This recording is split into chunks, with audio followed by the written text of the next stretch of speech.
tās pašas, bet tomēr citādas skroderdienas. Blaumaņa skroderdienas Silmačos ir kas vairāk nekā tikai luga. Tieši gada īsākajā naktī tā kļūst par neatņemumu svētku sastāvdaļu. Varbūt tāpēc pasākums, kas sākotnēji bija domāts kā divu deju kolektīvu Laidzes Virpuļa un Rīgas Čūsku sadraudzības koncerts, pārvērtās deju lieluzvedumā. Idejai atsaucās gandrīz visi Talsu novada deju kolektīvi. Tiešām brīnumaini, jo mēs necerējām, ka no mūsu divu kolektīvu ieceras iznāks tik liels pasākums un skatītāji pilns laukums. Kas man liekas ir vienkārši burvīgi, ka šeit nav tikai dejotāji, bet kad ir arī mazie, lielie aktieri, dziedātāji, kapeles, ka patiešām Talsu novada pašdarbības kolektīvi ir atraduši to veidu, kā kopā būt. Un tieši tā iespēja Jāņos būt kopā ielīgot 21. jūnijā īstajos salgriežos. Man liekas, ka tas bija tā ideja, uz ko cilvēki atsaucās un kamdēļ viņi gribēja iesaistīties. Piemēram, tā kā es amatieru teātra dalībnieks, ja es kaut ko daru, es gribu to savu padarīto darbu kaut kam parādīt. Nav vērts, ka tu ej mācies kaut ko daru, kavē savu brīvo laiku, ja tu neparādi to cilvēkiem. Pats Blaumanis citādās skroderdienas vēroja no Dupurkalna estrādes jumta.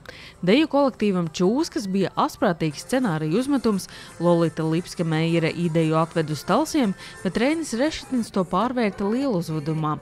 Viņam arī pieder ideja, ka aktieri nevis runā, bet savu lomu iedzīvina kustībā.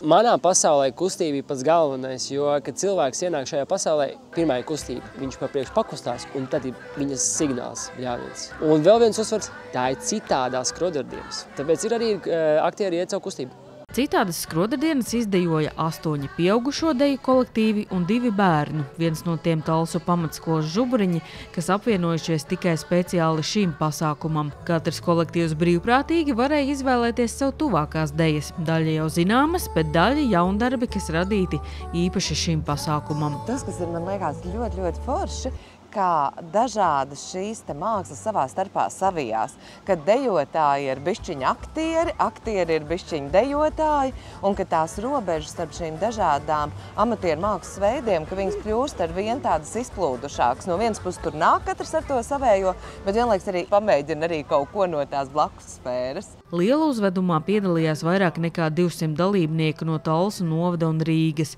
Aktieru lomās iejutās ne tikai vietējais amatieru teātris, bet arī vietējie ļaudis, kuri teātri nekad nav spēlējuši. Es no Rīgas žīdiem nevaru atteikt tiem laukiem. Man bija te jābūt. Man patīk tādi izaicinājumi dzīvē. Kāpēc gan ne? Bišķiņ krāsaināk to ikdienu padarīt. Es nevarēju pateikt ne arī mūsu pagastu pārvaldniecei. Viņa ir vienmēr mūs ļoti atbalstījusi, un kā es viņu neatbalstīšu. Piedāvāju arī ikdienā spēlēt teātri, bet es domāju, tas nebūtu tas vairāk. Uz vienu tādu izrādi es ļoti labprāt.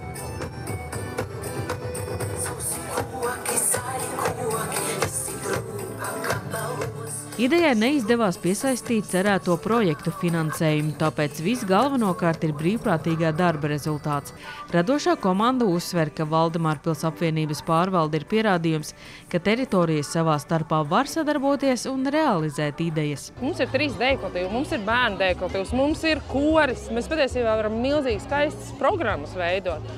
Un šādi sanākot kopā, es domāju, ka mēs varam. Marika Gruhjatska pati iejutās Antonijas lomā, un vietējiem ļaudīm tas esot svarīgi, ka pārvaldniece uzvedumā piedalās līdz ar viņiem. Piedalās un dzīvo visam līdzi un meklē aktierus un meklē drēbes un atbalstu un visāds risinājumus meklē, lai visi tiktu. Jā, un Marika ir spokos kaimiņiene, un tāpēc kaimiņiem atteikt nedrīkst.